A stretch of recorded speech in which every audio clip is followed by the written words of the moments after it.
From LinkedIn News, I'm Leah Smart, host of Everyday Better, an award-winning podcast dedicated to personal development. Join me every week for captivating stories and research to find more fulfillment in your work and personal life. Listen to Everyday Better on the LinkedIn Podcast Network, Apple Podcasts, or wherever you get your podcasts. From LinkedIn News, I'm Jessie Hempel, host of the Hello Monday podcast. Start your week with the Hello Monday podcast. We'll navigate career pivots. We'll learn where happiness fits in. Listen to Hello Monday with me, Jessie Hempel, on the LinkedIn Podcast Network or wherever you get your podcasts. Hello, my friends, and welcome to another exciting episode of Negotiate Anything.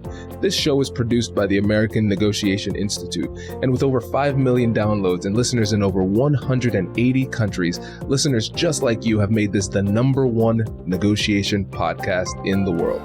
Hi, my name is Kwame Christian, and I am the founder and CEO of the American Negotiation Institute. Here at ANI, we believe that the best things in life are on the other side of difficult conversations, and we are passionate about providing you with the best content that will help you to make your difficult conversations easier, both at work and at home.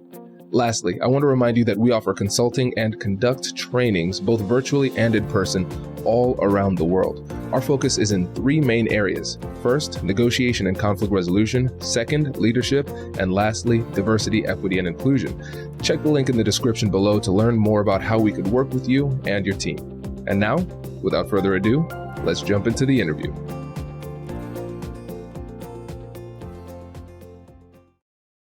Today on the podcast, we are going to be talking about all things negotiation, strategy, and playing by your own rules when it comes to your career.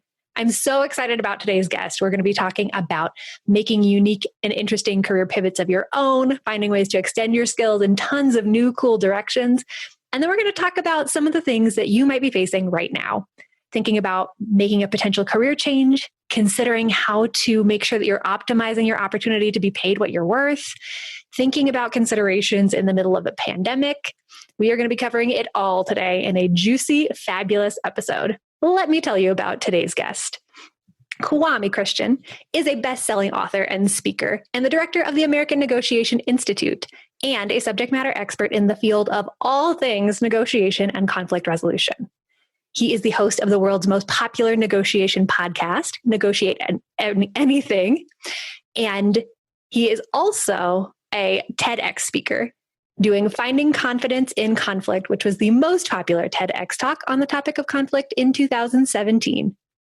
In addition to his role at ANI, he is working as counsel at Carlisle, Patchen, and Murphy. And he also serves as a professor for Otterbein University's MBA program, as well as the Ohio State University's Moritz College of Law. So in short, we are talking to one capable, qualified, awesome human today. So, Kwame, welcome to the Career Clarity Show. Lisa, thanks for having me. It is a delight to get to have you on today, to be dropping some knowledge for folks about thinking about strategic career pathing, thinking about how to understand what you're worth and how to get what you're worth, especially in a crazy economy like this. Definitely. Now, I would love to start people with a little bit about you and your background and your bio, because obviously you have done a lot, you've accomplished a lot.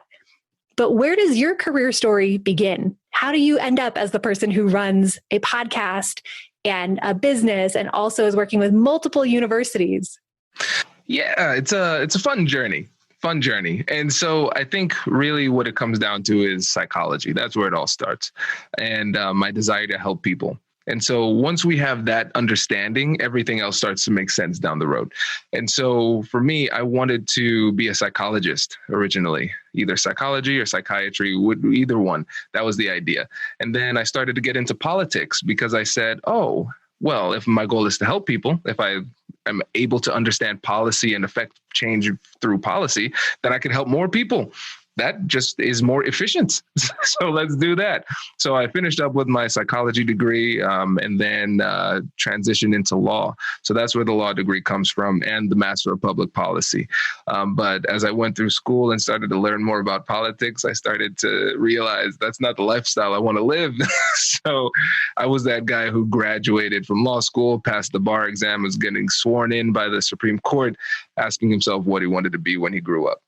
And so that's really where I was and how I started my career, and finding that answer has been my goal. And right now I'm very, very happy with where I am.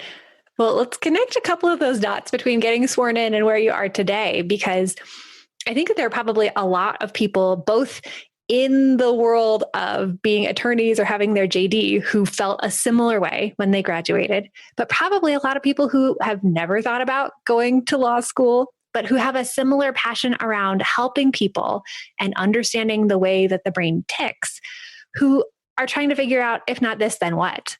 So how did you go from being the person who was getting sworn in and also having a little bit of an existential career crisis to all the different ways that you serve and support people today? Yeah. So when I was in law school, I discovered negotiation. It just fit in my schedule. So I took the class, and I was really excited about it because it was the first time I saw psychology utilized in this type of way.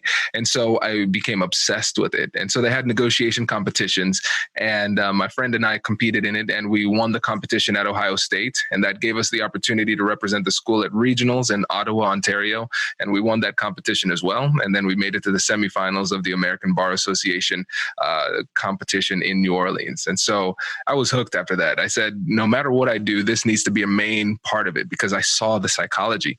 And for me, as a recovering people pleaser, recognizing that the ability to handle yourself in a difficult conversation is a skill, not a talent, that was life-changing for me.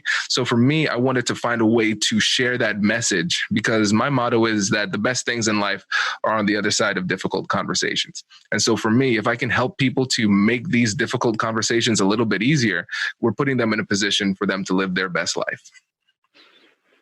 I love that. Well, and I think that a lot of people who are listening will probably have a deep feeling of connection with being recovering people pleasers and trying to understand how to hold their ground and be powerful in difficult and tricky conversation.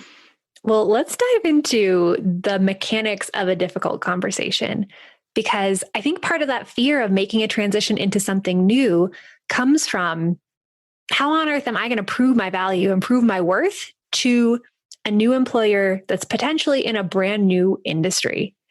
And so when you're working with somebody and teaching them about the fundamentals of negotiation and how to get what you're worth, and they're starting from a position of saying, I don't even know where to begin. I don't even know what my assets are, what I bring to the table.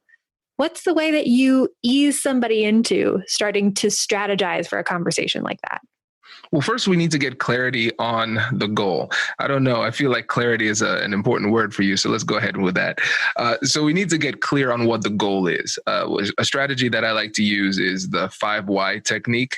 And so you just ask yourself why 5 times. Usually it goes from something that's kind of surface level and materialistic to something that's really deep and personal. Getting close to that kind of deep connection will help you to be a lot more assertive when it comes to the actual conversation. And then during the conversation, we're asking for what we want very clearly, but there's a framework that we use that can make any difficult conversation easier. So this is a framework I use at work, at home, negotiating with opposing counsel, negotiating with my 4-year-old. It's all the same. And I think the clarity, the simplicity is what people really like. And it's called the compassionate curiosity framework. So I mentioned that in my TED Talk and my book, both with the title of Finding Confidence in Conflict. And so it's 3 steps. Number 1, acknowledge and validate emotions. Step 2, get curious with compassion. And step 3, joint problem solving. And so that's really it, because really with these difficult conversations, the biggest barrier you're going to have is emotion. How can you handle the emotions of the other side? And then it goes down to curiosity with a tone that is not going to be perceived as threatening. We're going to ask open-ended questions to learn more about the situation. And then we're going to work together to find a solution in the 3rd step, which is joint problem solving. Well, the emotional management piece is a huge factor. And it's arguably the linchpin that either means you're going to be able to do this successfully or it's going to go totally off the rails. But I almost feel like before we get into the compassionate curiosity framework, that we've got to start with the emotional management of oneself and the emotional almost agility, the emotional fitness training you need to go through to be in a position to be able to successfully execute on the framework. Absolutely. And Lisa, this is my favorite part of the framework because it was designed to not only help you to win the external negotiations, but also to win the internal negotiations. That's where people often don't start. They choose not to do it. They don't recognize that that's a conversation they need to have with themselves. And so you can use it as an introspective process that helps to diminish the emotional barriers that you're feeling. So again, same 3 steps, but directed internally. Acknowledge and validate your own emotions, get curious with compassion, joint problem solving. So with the first step, we're just recognizing, okay, I feel afraid. I feel afraid. Well, what is causing this fear? Does your company invest in professional development training? If you believe that your team would benefit from a negotiation workshop, all you need to do is go to our website, fill out the workshop request form, and then we'll set up a time to chat. These workshops are completely customizable, and we've done them all around the country. Negotiation and conflict resolution skills are beneficial across all professions, but they're especially useful in procurement, purchasing, sales, sourcing, and contract management. Our calendar is filling up quickly, and we even have some workshops scheduled for next year. If you think you might want one, I'd suggest reaching out soon so you don't miss out. Check out the link in the description to learn more, and we will be right back after this.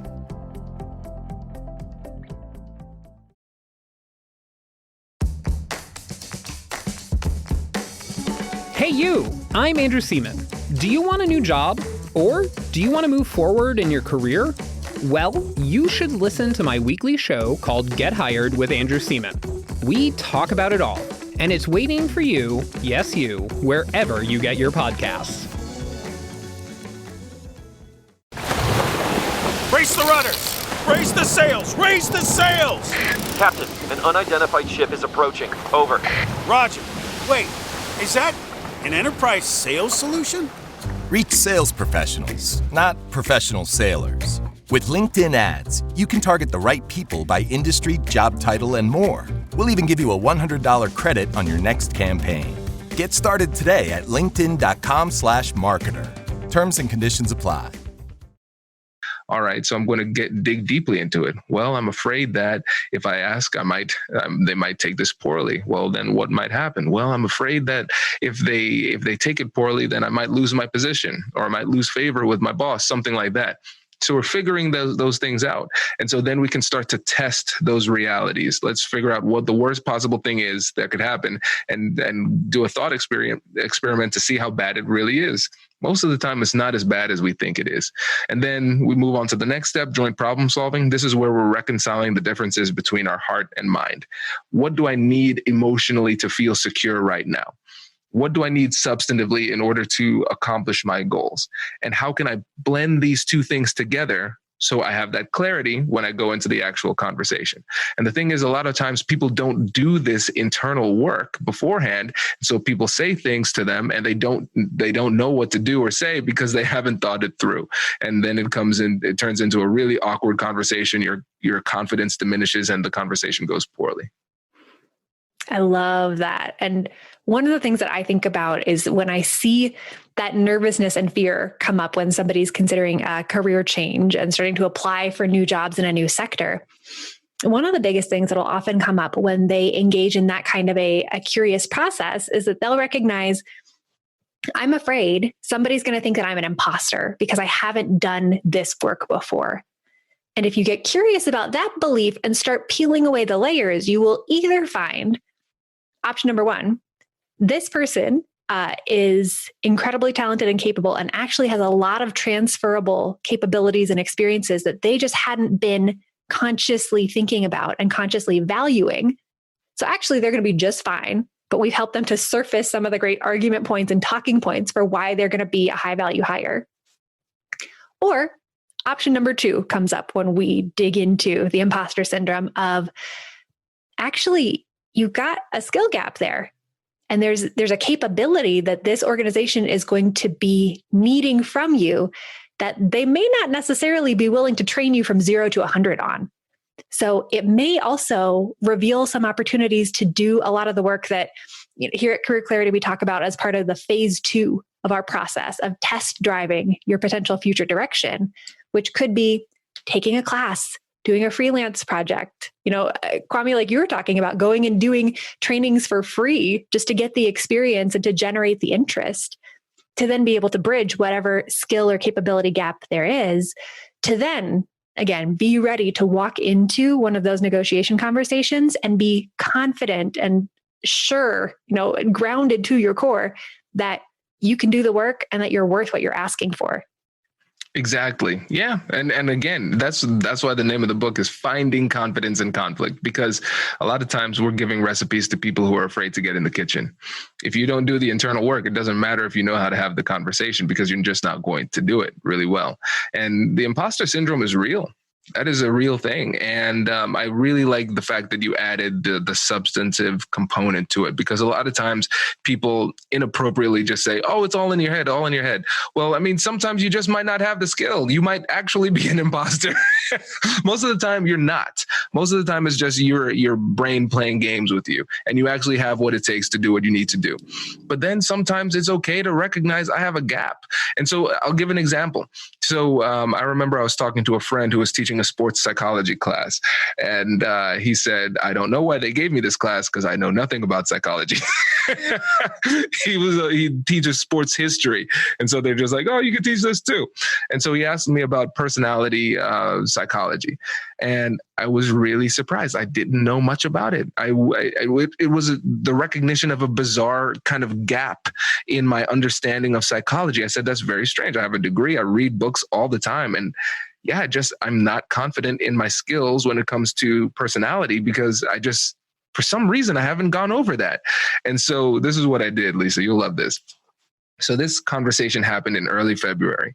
And so then I was in talks with a company to do a negotiation training. And they're like, okay, what type of topic would you like us to cover? I said, I'd like to teach personality-based persuasion. And so she said, oh, that is fantastic. We'll do this. And so it was scheduled for June. And I'm like, well, there you go, Kwame. You got to figure this out. And so I started eating all of these books on personality-based psychology. And now I have a deal with LinkedIn to do a course on leading and managing different personalities. That's a core competency now. But it was because I recognized that gap, and I created a sense of urgency that forced me to get a deep level of understanding in the topic, so then I could perform. But again, it was actually a real gap. I was legitimately an imposter there. Okay, let's figure that out. Now I can solve it, and now we can move forward. There are two things I love about that story. Thing number one is that when you created that time-bound opportunity for yourself, you didn't come in doing something that's completely out of your wheelhouse. You used a foundation of the stuff you do know, persuasion, and then layered on a new layer to it. So it was not full throttle imposter syndrome, right? You were not showing up in the ER with scrubs on, pretending like you are a brain surgeon. This was just upping the ante on an area that you already had capability. But I love the knowing your own psychology piece of understanding that a really great way to learn this is to put yourself in a position where there's a deadline and where there's some pressure to make sure that it happens, and understanding how you perform and setting that up. Because I'm sure something that you dive into a lot and got to read a ton about in your prep for this is that different personalities respond differently to pressure, deadlines, internal expectations versus external expectations. So hacking your own psychology well enough to know what kind of incentive structure is going to get your butt in gear is an awesome strategy to use. Yeah. I'm very, very competitive, and I hate being embarrassed. And that sparked both of those two things. So I said, Kwame, you're going to have to go really deep in this. And so I understood that when I did that, I'd have a lot of time to consume a lot of materials. And since I was teaching at Ohio State in the law school, I would have an opportunity to beta test it at a really high level with a captive audience. And I got the feedback that I needed in order to tweak the presentation and do really well. People really enjoy it. And it's a key part of my online course. It's a key part of a lot of the presentations that I do now. And like I said, LinkedIn, the course is already produced, but COVID had other ideas, so we need to record it at a later date. But it's really fun. I think if you can recognize those gaps, they're very clear ways to improve. And you have to, like you said, you have to know yourself and what works for you, and then just be really aggressive in shoring up those potential issues. And what that also does is it gives you a real quick litmus test of, are you actually interested in this? Do you actually care enough to do the work to shore that up, to become an expert, to double down on it? Because if you don't, if you're not even interested in learning it in a somewhat abstract environment, why on earth would you think that you're going to enjoy doing that as your full-time 9-to-5 job? Exactly. And also think about this too. I think a lot of times people have an understanding of the word expertise and expert that is a little bit limiting. And so for me, expertise is relative. That's it. So if I know slightly more than you, then relative to you, I'm an expert. And so, for instance, my son, he's 4. He's been alive for a while, but I wouldn't compare him. I wouldn't say he's like an expert runner or walker, but to a baby, he is an expert. And so he could competently teach a baby how to walk. The baby would look up at Kai and say, wow, you can walk. That's incredible. And so Kai would be a legitimate expert. Now, Kai is not going to then teach Usain Bolt how to run. That would be inappropriate. And so you have to recognize what it takes to be that expert that your company needs. You don't need to be like a scholar who's teaching it at the highest level. That might not be what's necessary. And I'm not saying that you shouldn't shoot for that level of expertise, but recognize that what you have is enough. That's really what we're going for. Are you good enough to do it? Then you can do it. So let me ask you this. If somebody is listening to this and they are on the cusp of wanting to make a career change and they feel like they've got the capabilities, but there's some kind of inner confidence hurdle of, I feel like my skills are transferable and valuable and they would absolutely help at this organization, but I'm afraid that they won't feel the same way and that I'll get lowballed. What are some of the things that you'd tell somebody who's trying to prepare to make sure that they are going to receive at least an initial offer that's as competitive as possible, and then put themselves in a position to be able to negotiate it up to something even better? Yeah. So first thing you need to do is buy the book, pre-order the book by Lisa Lewis. So you need to get that book. All right. So that's the first thing. If that doesn't work, you could get my book, Finding Confidence in Conflict. The first 50 to 60% is all about confidence. And let's say you don't want to do either of those things or you want something else. What I would suggest doing is reaching out to a friend that you know, love, and trust, and ask them to tell you what you're good at. Talk to a colleague at work. Ask them to tell you what you're good at. Sometimes we are too close to ourselves and we can't see how good we really are. And then we get that from other people. And then we say, oh, wow. Okay. I did. Yeah, I forgot about that win. It's really funny. People forget about wins. I have a friend that has an app called Pep Talk Her. And it's really just a digital brag box. As you get these wins, you go and you put in your wins so you don't forget, because she teaches women how to negotiate effectively. Maggie Palmer, she's going to be a guest on the Negotiate Anything podcast coming up shortly. And so she says, yeah, make sure you write down your wins so it puts you in a better mindset when you're going into those negotiations.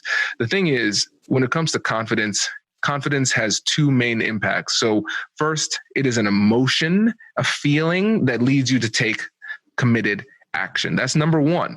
And so number 2, people see that confidence and it changes the way that the world responds to you. And so when it comes to negotiation, people are going to respond differently if you ask for what you deserve confidently versus if you ask for what you deserve tepidly. And so if you are tepid in the way that you ask, then people see that and they say, you know what? I'm going to push you. I'm going to push you. Yeah, she seems like she's pushable. And so then they will push you. But if you say it with confidence, then they say, yeah, I'm not going to, yeah, she seems pretty secure in this. And so what's interesting is that your level of confidence oftentimes dictates the amount of resistance you get when you're making requests.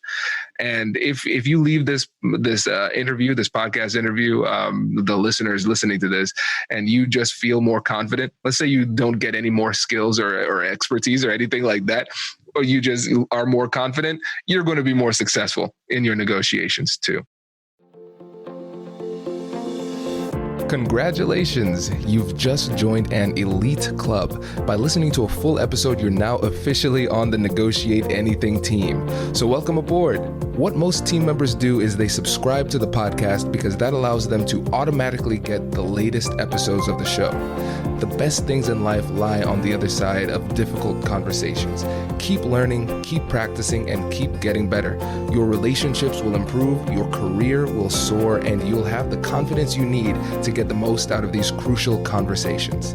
Again, thank you for joining the team. We're excited to have you, and I will see you in the next episode. I'll catch you later.